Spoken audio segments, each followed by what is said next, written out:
Hello students, today we're going to talk about V curves and inverted V curves of synchronous motor. These curves are in reality the performance curves for synchronous motor, and we will like to see कि इसके अंदर जो है basically कौन सी चीज़ों के दरमियान relationships होते हैं and how they basically turn up.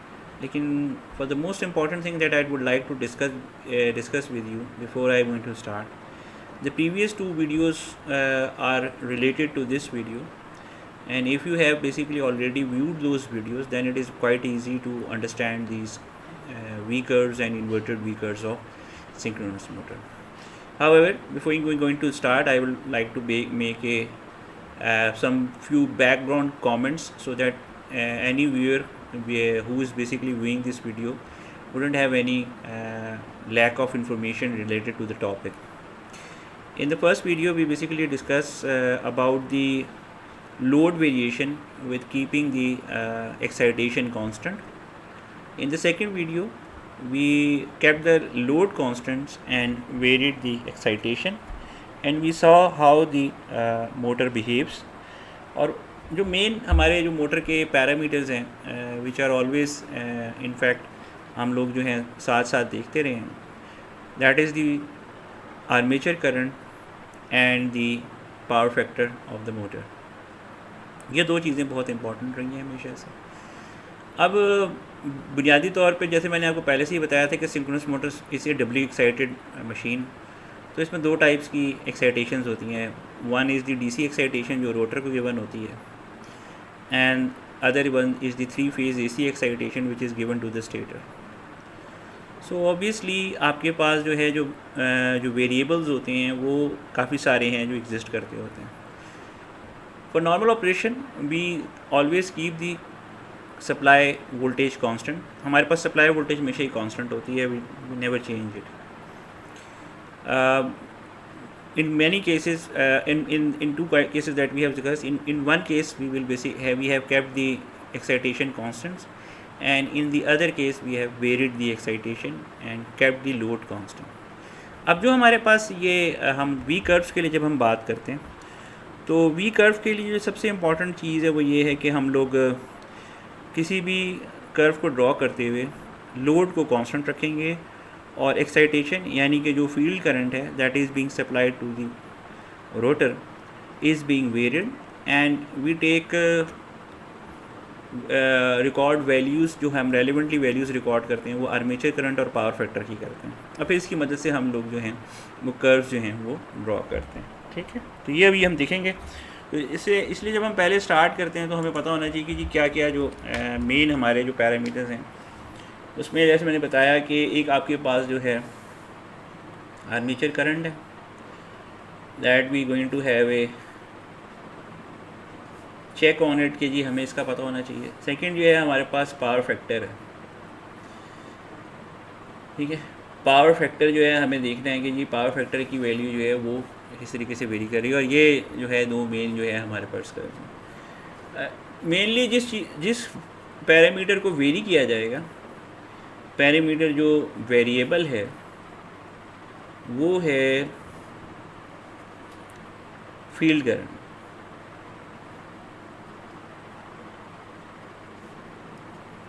ये रोटर को दिया जा रहा होता है और ये फील्ड करंट जो है ये इसको हम वेरी करेंगे from low values to very high values. So low values पे जब होगा तो ऑब्वियसली जिस तरह मैंने अपनी लास्ट वीडियो में बताया था कि जब लो वैल्यूज़ पे होता है तो इसका मतलब ये होता है कि आपके पास अंडर एक्साइटेशन है, और जब आप हाई वैल्यूज़ पे होता है तो इसका मतलब ये है कि आपके पास ओवर एक्साइटेशन है. प्रीवियसली वीडियो में हमने 3 केसेस एक्साइटेशन के डिस्कस किए थे. One is the normal excitation, other one is the under excitation, and then we have the over excitation case. तो यहाँ पे जो है हमारे पास ये एक्साइटेशन की वैल्यूज़ जो हम वेरी करेंगे, और in the mean while load will be kept constant. तो जब भी आप कोई कर्व जो है वो ड्रॉ कर रहे होंगे तो आप लोड जो है वो कांस्टेंट रहेंगे. तो to start with we will have start with no load. अच्छा, यहाँ पे नो लोड का मकसद क्या है? ये नो लोड का मकसद ये है कि प्राइम मूवर जो है वो रिमूव हो गया और सिंक्रोनिज्म अचीव हो गया. रोटर और स्टेटर के दरमियान, जो रोटर और स्टेटर की जो फील्ड है उनके दरमियान जो है वो एक जो है वो एक सिंक्रोनिज्म हो गया, सिंक्रोनाइज हो गई है। सेकेंड में जो है हम इसके ऊपर will achieve with the half load, हम हाफ लोडिंग कर लेंगे और फिर दोबारा ये सारी रीडिंग्स करेंगे। होगा ये कि हम फील्ड करंट वेरी करेंगे और ये रिकॉर्डिंग्स करेंगे, तो फॉर हाफ लोड करेंगे। And third one with the full load,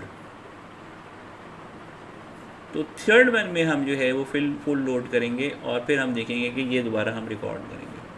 तो अगर आप देखें तो जो प्रीवियसली दो वीडियोस के अंदर हमने कॉन्सेप्ट डिस्कस किए हैं वो सारी के सारी जो है ना वो इकट्ठे होकर एक जगह पे रिफ्लेक्ट होंगे और वही जो होंगी ना वो हमारी परफॉर्मेंस कर्व्स होंगी, परफॉर्मेंस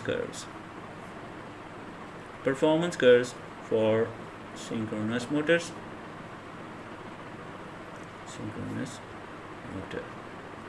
ठीक है, ये जो है बेसिकली इस टॉपिक के हवाले से जो मेन इन्फॉर्मेशन है वो ये है। ठीक है, अच्छा वापस चलते हैं। अब जो वी कर्व्स होती क्या हैं, तो यहाँ पे बड़ी सिंपली मैंने इसको एक्सप्लेन करने की कोशिश की है कि changing the excitation of A 3 phase synchronous motor, at the same time आप जो है वो लोड को कांस्टेंट रखते हैं। जैसे मैंने आपको बताया कि लोड को हम 3 वैल्यूज़ के ऊपर रखेंगे, एक तो यानी नो लोड होगा, एक हाफ लोड होगा और एक फुल लोड होगा। तो हम जो है कर्व प्लॉट करते हैं। कर्व प्लॉट करने की किसकी करेंगे? Field current and armature current. तो फील्ड करंट और आर्मेचर करंट के दरमियान जो है हम कर्व प्लॉट करेंगे। It is named as V curve because it resembles the shape of alphabet. अच्छा, यहाँ पे एक चीज़ जो बताना ज़रूरी है कि हमारे पास जो इंडिपेंडेंट वेरिएबल होगा that will be taking on the x axis पे हम लोग जो है वो विल टेक फील्ड करंट।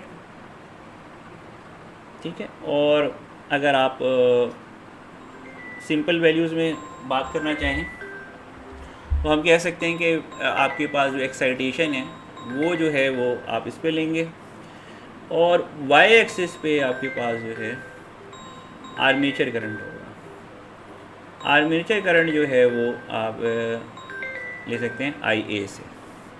तो जब आप ग्राफ बनाएंगे तो ग्राफ में आपके पास जो है एक्स एक्सिस के ऊपर आई एफ आएगा और वाई एक्सिस पे आपके पास आई ए आएगा। ठीक है ना, ये जो होगा ना बेसिकली ये जो है आपके पास मेनली जो है आर्मेचर करंट और फील्ड करंट के दरमियान जो है ये रिलेशनशिप आ रही होगी। ठीक है, तो अभी हम देखते हैं इसको। इसकी जो शेप जो होती है ना वो चूँकि लेटर जो वी होता है उससे मिलती जुलती होती है, इस तरह की ये शेप में बनता है, तो इसलिए इसको वी कर्व्स भी कहते हैं। ठीक है, वापस चलते हैं। तो यहाँ पे ये चीज़ जो है ये मैंने इसमें मेंशन की हुई है। सो फर्स्ट कर्व देखते हैं और ये देखें ये फर्स्ट कर्व जो है मैं ड्रॉ की हुई है। यहाँ पे आप देखें वाई एक्सिस पे मैंने आर्मेचर करंट लिया हुआ है और जबकि एक्स एक्सिस पे आपके पास फील्ड करंट है और ये मैंने नो लोड पे जो है ये कर्व ड्रॉ की है। तो आप देख रहे हैं कि ये कर्व जो है मोस्टली जो आपके पास लेटर वी है, अल्फ़ाबेट वी जो है उससे जो है ये बहुत रिजेंबल करती है, इसलिए इसको हम वी कर्व भी कहते हैं। लेकिन अभी यहाँ पे मैं इसके ऊपर कुछ थोड़ी सी इंफॉर्मेशन प्लग करूँगा। ये देखें, इसी सेम कर्व के ऊपर मैंने कुछ कंपाउंडिंग कर्व्स जो हैं वो प्लग कर दिए हैं। इस कंपाउंडिंग कर्व्स में देखें तो ये 3 लाइंस हैं जो मैंने इसमें कर्व पर की हैं। इसकी जो मिडल लाइन है उसको मैंने locus of unity power factor का है। ये लाइन यूनिटी पावर फैक्टर को रिप्रेजेंट करती है। इंटरेस्टिंगली ये लाइन जो है एग्जैक्टली पास करती है ये जो मेरी वी कर्व है उसके मिनिमम से, यानी ये जो है उस पॉइंट पे टच कर रही है वी कर्व को जहाँ पे इस कर्व का जो वी कर्व है उसका मिनिमम लाया करता है। तो मैं ज़रा से इसको हाईलाइट कर देता हूँ क्योंकि कोई भी नया बंदा देख रहा हो तो वो शायद ये समझेगा अच्छा यार ये कौन सा पॉइंट है। तो यहाँ पे अगर मैं इसको करूँ तो ये जो लेट्स सपोज ये यूनिटी पावर फैक्टर था आपका, अगर ये पावर फैक्टर इस पर 1 था तो ये जहाँ पे टच कर रही है इस जगह पे ये जो है ये this will be the minimum point of the curve. ये जो आपकी वी कर्व है उसका मिनिमम पॉइंट है। यहाँ पे आप देख सकते हैं कि ये मिनिमम पॉइंट पे जो है ये टच कर रही है। ऑन द लेफ़्ट साइड आपके पास पावर फैक्टर जो है वो लैगिंग है और वहाँ पे जो मैंने उसके ऊपर कर्व प्लेस किया वो 0.8 पावर फैक्टर लैगिंग के लिए। ऑन द राइट साइड मैंने जो कर्व प्लेस किया है वो पावर फैक्टर लीडिंग है और ये है पॉइंट, ये रिप्रेजेंट करता है कि अगर जो है राइट साइड पे जो है ये लीडिंग पावर फैक्टर्स को रिप्रेजेंट करें, तो इसका मतलब ये कि जो मिनिमम पॉइंट है वी कर्व का वो यूनिटी पावर फैक्टर को रिप्रेजेंट करेगा। वहाँ पे आपकी यूनिटी पावर फैक्टर, अगर हम प्रीवियस वीडियो में जाके इसको देखें तो वो this is the point where we have critical excitation, ठीक है ना, जहाँ पे हमें यूनिटी पावर फैक्टर अचीव हुआ था वो क्रिटिकल एक्साइटेशन का पॉइंट था। तो ये आप थोड़ा सा हो गया कि आपको पता लग गया कि अच्छा जी क्या है और किस तरह है। इसका मतलब इस पॉइंट से अगर आप इंक्रीज़ करेंगे तो आपके पास लीडिंग पावर फैक्टर होगा, इस पॉइंट से आप एक्साइटेशन को डिक्रीज़ करेंगे तो आपके पास जो है वो लैगिंग पावर फैक्टर होगा। ठीक हो गया, यानी ये थोड़ा सा इन्फॉर्मेशन है जो इससे रिलेटेड है and that you need to understand while reading these curves. ठीक है, अब ये जो हमने पहली जो कर्व ली है ये मैंने लो लोड पे रिकॉर्ड किया है। मैंने क्या किया कि नो लोड ले लिया है सिंक्रोनस मोटर के ऊपर और मैंने फील्ड करंट की value from very small value to a high value increase की और रेलेवेंटली मैंने आर्मेचर करंट की वैल्यूज़ जो है वो रिकॉर्ड कर ली, तो मेरे पास ये कर्व प्लॉट हो गया। अच्छा, अब जो मैंने सेकंड काम किया है वो ये किया है कि मैंने मोटर के ऊपर लोड इंक्रीज़ कर दिया और जो मैंने जिस तरीके से स्टेप्स डिफाइन किए थे कि from no load to we have basically increase to half load. अब जब हाफ लोड पे आपने इंक्रीज़ किया है तो हमें देखने में लग रहा है कि अब जो फील्ड करंट की वैल्यू है for every field current value we will record higher armature current values. अब इसकी वजह क्या है, अगर आप प्रीवियसली दोनों वीडियोस देखते हुए आ रहे हैं तो आपको पता लगेगा कि जब आप लोड इंक्रीज़ करेंगे तो मोटर जो है उसके अंदर जो उसके पैरामीटर्स होते हैं जैसे बैक ईएमएफ वोल्टेज है वो जो है वो चेंज कर जाएगी। क्यों? क्योंकि जो टॉर्क एंगल होता है मोटर का वो इंक्रीज़ करता है। जब वो इंक्रीज़ करता है तो जो बैक ईएमएफ वोल्टेज है वो शिफ्ट कर जाती है। उसकी शिफ्टिंग की वजह से आपकी मोटर का जो है रिजल्टेंट वोल्टेज जो है वो इंक्रीज़ कर जाता है। रिजल्टेंट किसके दरमियान होता है? बैक ईएमएफ वोल्टेज और स्टेटर के ऊपर जो कांस्टेंट वोल्टेज अप्लाई हो रही होती है उन दोनों के दरमियान डिफरेंस होता है। तो जब वो इंक्रीज़ करता है तो as a result armature current भी जो है वो इंक्रीज़ कर जाता है।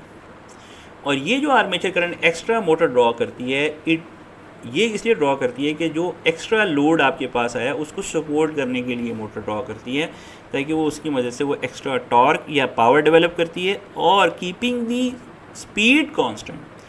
तो जो एक्स्ट्रा लोड आया उसको भी सपोर्ट करती है मोटर। तो यहाँ पे मैंने बड़ा अहम चीज़ है कि जो सिंक्रोनस मोटर होती है उसकी स्पीड हमेशा कांस्टेंट रहती है और वो जो है वो एक्स्ट्रा को सपोर्ट करती है। तो ये आपको यहाँ पे भी चीज़ नज़र आ रही है कि आप देख रहे हैं कि अगर हम बड़े गौर से देखें तो लेट्स सपोज अगर मैं यूनिटी पावर फैक्टर को कंसिडर करता हूँ तो at the unity power factor तो दोनों कर्व्स में अगर मैं देखूँ तो अब जो मेरे पास हाफ लोड के लिए जो कर्व आ रही है उस पर आर्मेचर करंट की वैल्यू ज़्यादा होगी। The motor will be drawing more armature current from the 3 phase AC supply. ठीक है, क्योंकि हमने एक्साइटेशन अभी फ़िलहाल इस वैल्यू पे जो है हमने एक्साइटेशन को कांस्टेंट रखते हुए हम पावर फैक्टर को भी देख रहे हैं कि power factor keeping power factor constant. लेकिन अगर आप बड़े गौर से देखें तो आपको लगेगा कि हाँ थोड़ा सा फील्ड करंट भी इंक्रीज़ कर जाएगा। दो फील्ड करंट के अंदर जो इंक्रीज़ होगी वो थोड़ी होगी निस्बतन जो आर्मेचर करंट के अंदर इंक्रीमेंट होगी।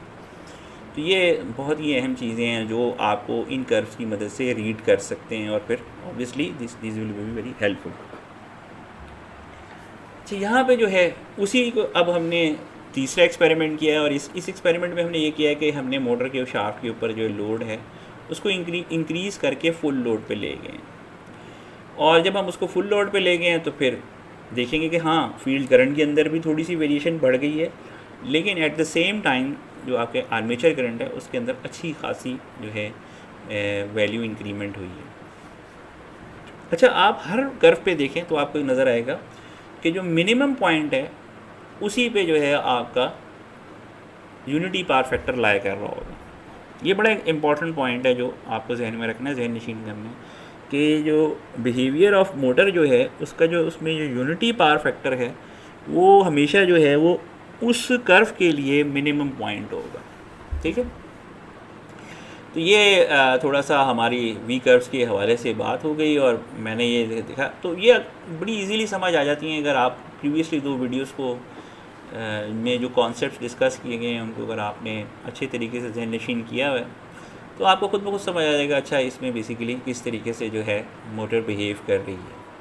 ठीक है, तो ये यहाँ पर भी इसी तरीके से अभी आप उसकी बड़े इजी है। अगर आप प्रीवियस वीडियोज़ देख लें ना, जो हमने प्रीवियस वीडियो देखी थी उसके अंदर ये तमाम चीज़ें क्लियर थी कि आपने देखा था कि जब हम एक्साइटेशन हमने अंडर एक्साइटेशन से इंक्रीज़ किया, हम गए नॉर्मल एक्साइटेशन पे, नॉर्मल एक्साइटेशन से हमने इंक्रीज़ किया, हम गए क्रिटिकल एक्साइटेशन पे, और क्रिटिकल एक्साइटेशन से जब हमने इंक्रीज़ किया तो we have reach to the point over excitation. जब आप अंडर एक्साइटेशन में होते हैं तो मोटर जो होती है वो अच्छा खासा करंट ड्रॉ करती है, और इन वी कर्व्स पे भी यही चीज़ नज़र आ रही है। आप देखें कि यूनिटी पावर फैक्टर की अगर इधर आप यूनिटी पावर फैक्टर का जो पॉइंट है उससे अगर आप कम करते हैं फील्ड करंट को तो आप अंडर एक्साइटेशन पे आ जाएंगे, तो वहाँ पे देखें तो आपको आर्मेचर करंट की वैल्यूज़ हाई मिलेंगी। वाई? बिकॉज आपका करंट जो है वो मैग्नेटाइजिंग नेचर का होता है, इंडक्टिव नेचर का होता है, और वो काफ़ी ज़्यादा करंट ड्रॉ करता है, आपके पास आर्मेचर करंट ज़्यादा होता है।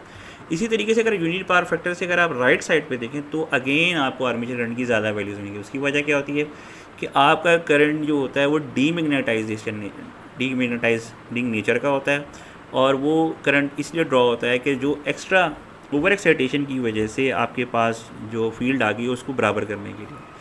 और ये बिहेवियर इसलिए होता है मेनली कि जो ओवरऑल फील्ड होती है, ओवरऑल मैग्नेटिक फील्ड होती है, वो जो होती है ना वो कांस्टेंट रहती है इन ए सिंक्रोनस मोटर। तो ये इस तरह सारा ये तो अब बड़ा आसान हो जाता है, यानी जब ये दोनों चीज़ें आप अपने माइंड में रखेंगे so then it becomes quite easy कि आप समझ जाएंगे कि अच्छा किस तरीके से प्रीवियसली जो दो वीडियोस के अंदर कॉन्सेप्ट्स डिस्कस हुए थे वो अब सम अप करके एक ही जगह पे सारे नज़र आना शुरू हो गए। तो अब यहाँ पे देखेंगे, यहाँ क्लियरली हो जाता है कि V curves are useful in adjusting the field current, increasing the field current beyond the level for minimum armature current results in leading power factor. क्योंकि पहले मैंने भी डिस्कस किया था। Similarly decreasing the field current below the minimum value results in a lagging power factor. It is seen that field current for unity power factor at full load is more than the field current for unit power factor at no load. थोड़ा सा ज़्यादा होता है, and यही चीज़ जो है ये यहाँ पर जो है वो क्लियरली रिफ्लेक्ट हुई है। अच्छा, तो ये तो हो गया हमारा फील्ड करंट की वैल्यू। लेकिन आप कहेंगे कि हाँ, आप to start with the video आपने डिस्कशन की थी कि पावर फैक्टर का भी जो रिलेशनशिप है फील्ड करंट के साथ वो भी हाईलाइट करेंगे। बिल्कुल वो भी हाईलाइट करते हैं। एंड फॉर दैट बेस हमारे पास इन्वर्टेड वी कर्व्स आते हैं।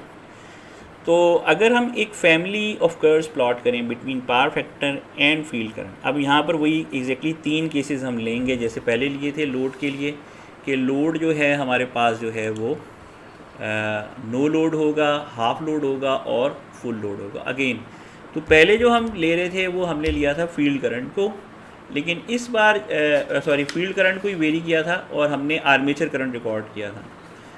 इन द नेक्स्ट केस, यानी अगर हम यहाँ पे इस कर्व के लिए केस करेंगे तो हम एक्स एक्सिस के ऊपर लेंगे, एक्स एक्सिस के ऊपर हम लेंगे फील्ड करंट को हम रिकॉर्ड करेंगे, और वाई एक्सिस के ऊपर हम रिकॉर्ड करेंगे पावर फैक्टर। ये ठीक है।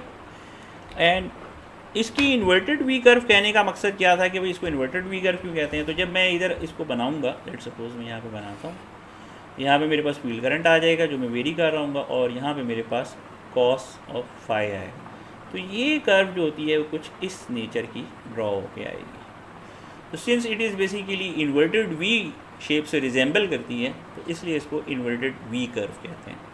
इसमें अगर आप देखेंगे तो इसके अंदर भी हम एक लाइन ड्रॉ कर देंगे, और ये जो होगी ये यूनिटी पावर फैक्टर को रिप्रेजेंट कर रही होगी, और ये जो है ये बेसिकली मैक्सिमम होगी इस कर्व के लिए, कि आपका मैक्सिमम जो है पावर फैक्टर इस कर्व पे लाई कर रहा होगा। On the right side of this point जहाँ पे ये टच करेगा वहाँ पे आपके पास लीडिंग पावर फैक्टर होगा, and on the left side of it will have lagging power factor. तो वापस आते हैं, तो for each curve we will keep the load constant. ये भी जिस तरह मैंने पहले बताया था। फिर दोबारा आपके पास 3 कर्व्स आएंगी, एक आएगी नो लोड पे, एक हाफ लोड पे और एक फुल लोड पे। ठीक है, सो लेट्स सी। ये पहली वाली कर्व आ गई है हमारे पास, और आपको जैसे मैंने हाईलाइट किया था इसमें मैंने तमाम पॉइंट्स मेंशन कर दिए हैं। वाई एक्सिस पे आपके पास पावर फैक्टर है और एंड द एक्स एक्सिस हमारे पास फील्ड करंट है।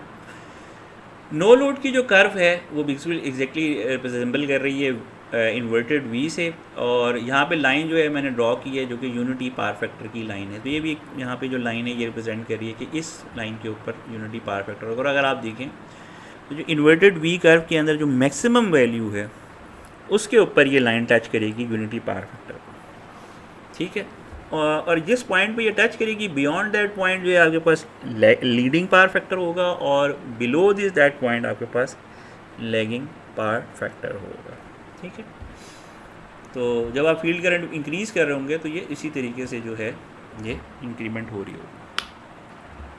हाफ लोड पे देखें, अब आप देखें कि जो आपकी पूरी कर्व है वो राइट साइड पे शिफ्ट कर गई है। और इसका मतलब ये है, जैसे मेरी अभी देखें जो पिछली कर्व देखी थी उसमें भी हमने ये डिस्कशन की थी कि फील्ड करंट जो है अब फॉर यूनिटी पावर फैक्टर, अगर मैं दोनों जगह पे यूनिटी पावर फैक्टर को मद्देनज़र रखूं तो फील्ड करंट की वैल्यू बढ़ गई है फॉर हाफ लोड, ठीक है। यूनिटी पावर फैक्टर अब जिस वैल्यू पे आएगा वो ज़्यादा होगी निस्बतन जो मेरे पास नो लोड पे वैल्यू पे आया था। तो so we will be having more field current as we move on to the half load, ठीक है। And this will be for the full load. Full load पे अगर आप देखें तो ये वैल्यू और शिफ्ट कर गई है on the right side towards this right side. Again फिर वही वाली बात होगी, फील्ड करंट मज़ीद हाई हो जाएगा, मज़ीद ज़्यादा हो जाएगा फुल लोड वैल्यू को। ये असल में रिप्रेजेंट क्या कर रहा है, प्रीवियस ये जो चीज़ें आपने देखी उसमें मैंने देखा था कि उसके अंदर जो है वेरिएशंस जो थी वो आर्मेचर करंट के अंदर हो रही थी, और यहाँ पे जो है ये फील्ड करंट के अंदर हो रहे हैं। थोड़ा सा मैं यहाँ पे जो है वो डिस्कशन करना चाहूँगा, क्योंकि एक इन ए वे मैं चाहूँगा कि कुछ थोड़ा सा मैं रिवाइज़ करूँ जो मेरे पास जो पहली जो मैंने चीज़ें डिस्कस की थी उनको थोड़ा सा मैं आपके नज़र में लाना चाहूँगा कि यहाँ पे ये जो चीज़ें वेरी कर रही हैं ये किस तरीके से जो है ये डिफाइन हो रही हैं, क्या हो रहा है। मैंने शुरू में कहा था कि जो आपके पास ओवरऑल रोटेटिंग मैग्नेटिक फील्ड होती है वो बेसिकली सम होती है रोटर की जो मैग्नेटिक फील्ड होती है, ठीक है, प्लस जो स्टेटर की मैग्नेटिक फील्ड होती है, ठीक है। ये ओवरऑल आपके पास जो होती है। तो जब आप इसको थोड़ा सा रिप्रेजेंट करना चाहेंगे तो जो रोटर की मैग्नेटिक फील्ड होती है वो डिपेंडेंट होती है आपकी जो एक्साइटेशन आप दे रहे होते हैं IF के ऊपर, और जो स्टेटर की मैग्नेटिक फील्ड होती है वो डिपेंडेंट होती है आर्मेचर करंट जो आप ड्रॉ कर रहे होते हैं उसके ऊपर। तो इन दोनों में मसाला जब आप लोड लगाते हैं तो जो मोटर इन दोनों मैग्नेटिक फील्ड्स के दरमियान जो मिसमैच क्रिएट होता है या जो थोड़ा सा एक स्लिप्स की क्रिएट होती है उसको रिकवर करने के लिए दोनों करंट्स जो हैं वो इंक्रीज़ करते हैं। यही नहीं इंक्रीज़ करता कि सिर्फ आर्मेचर करंट की वैल्यू बढ़ेगी और फील्ड एक्साइटेशन की करंट की वैल्यू नहीं, ऐसा नहीं होता। थोड़ा उसके साथ साथ थोड़ा सा सेटअप जो है वो फील्ड एक्साइटेशन की भी कंट्रीब्यूट करती है in order to keep the overall magnetic field rotating magnetic field constant. ये जो फैक्टर है ना वो आप इन दोनों कर्व्स के अंदर देख रहे हैं। पहली वाली कर्व में मैंने आपको बताया था कि अगर आप लोड इंक्रीज़ करते जाना तो आर्मेचर करंट रिलेटिवली बहुत तेज़ी से बढ़ता है। सिमिलरली यहाँ पर भी हो रहा है कि keeping the unity power factor in mind, अगर हम यूनिटी पावर फैक्टर को देख रहे हो तो हम देखेंगे कि फील्ड करंट की वैल्यूज़ भी बढ़ रही हैं, इंक्रीज़ कर रही हैं जैसे जैसे हम लोड इंक्रीज़ करते जा रहे हैं। तो ये जो है ये पॉइंट जो है इसमें यहाँ पे मैंने हाईलाइट सिर्फ इसलिए किया है कि आपके जहन में ये चीज़ हो कि दोनों जो मैग्नेटिक फील्ड्स हैं they play a important role in basically defining these types of जो हमारे पास जो कर्व्स होती हैं उनको। हम आते हैं अब इस सिग्निफिकेंस इसकी देखें। अब यहाँ पे देखें तो बड़ी इंटरेस्टिंग सिग्निफिकेंस है इसकी। अगर आप देखें कि यूनिटी पावर फैक्टर, ये मैंने एक रेड लाइन ड्रॉ की है और ये एग्जैक्टली उस पॉइंट पे ड्रॉ की है जहाँ पे फुल लोड की जो कर्व है वो टच करती है यूनिटी पावर फैक्टर को। अब अगर आप इस जगह पे देखें तो ये एग्जैक्टली यूनिट पावर फैक्टर पे वैल्यू है, और अगर आप इसी को लाइन को नीचे लेते जाएं तो ये जाके कर्व टच करती है नो लोड वैल्यू को, एंड एट दैट एंड वहाँ पे लीडिंग पावर फैक्टर है। अगर आपकी सिंक्रोनस मोटर रन कर रही है एट फुल लोड और वो फुल लोड जो है हम exactly keeping the excitation constant, हमने एक्साइटेशन को चेंज नहीं करना है, कीपिंग दी एक्साइटेशन कांस्टेंट। तो हम अगर ये करते हैं कि लोड जो है वो फुल लोड रिमूव कर देते हैं and motor moves on to the no load value, तो ये जो ग्राफ है वो हमें ये बताता है कि आपकी मोटर जो है वो लीडिंग पावर फैक्टर पे चलना शुरू कर देगी। अब लीडिंग पावर फैक्टर का मतलब क्या है? It will start to supply reactive power. ये सबसे अहम जो है पॉइंट है। और जब ये रिएक्टिव पावर सप्लाई करेगी तो ओवरऑल जो आपके पावर सिस्टम का पावर फैक्टर है वो इम्प्रूव हो जाएगा, and that is the most important application of the synchronous motor. Synchronous motor जो है it is being employed for power factor improvement in power system, and one of the reasons, one of the most important application of synchronous motor is synchronous condenser। तो वीकर्स और inverted वीकर्स हमें इस application पे directly ले जाती हैं। अगर हम ये कर्व समझ जाते हैं और हम ये देख रहे हैं तो we will be able to understand why we use synchronous motor for power factor improvement. तो यहाँ पे भी देखें इस कर्व से तो एग्जैक्टली क्लियर हो जाता है कि किस तरीके से आपने फुल लोड जो है वो शाफ्ट से रिमूव किया है, और वो मोटर जो बेसिकली पहले यूनिटी पावर फैक्टर पे चल रही थी वो एकदम आपको लीडिंग पावर फैक्टर पे चली जाती है सिर्फ लोड के रिमूवल से, और एक साथ वो क्या करती है कि वो रिएक्टिव पावर सप्लाई करना शुरू कर देती है सिस्टम को, and as a result of this extra reactive power into the system the overall power factor of the system improves. तो ये बड़ा ही इसकी बहुत अहम इसकी एप्लीकेशन है। So now you will understand why these are called performance curves for synchronous motor। Otherwise बड़ा मुश्किल हो जाता है, यानी मैंने शुरू में इसको कहा था तो ऑब्वियसली उसके पीछे तो कोई बैकग्राउंड नहीं था, लेकिन when you look at this scenario and keep this scenario in mind you will start to realize why we call them performance curves for synchronous motor।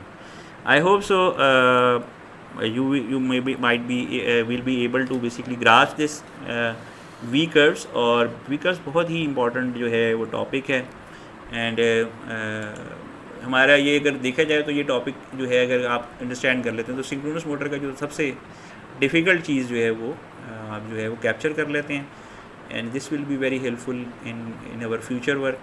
तो thank you for staying connected. We will meet in another video next time. Thank you.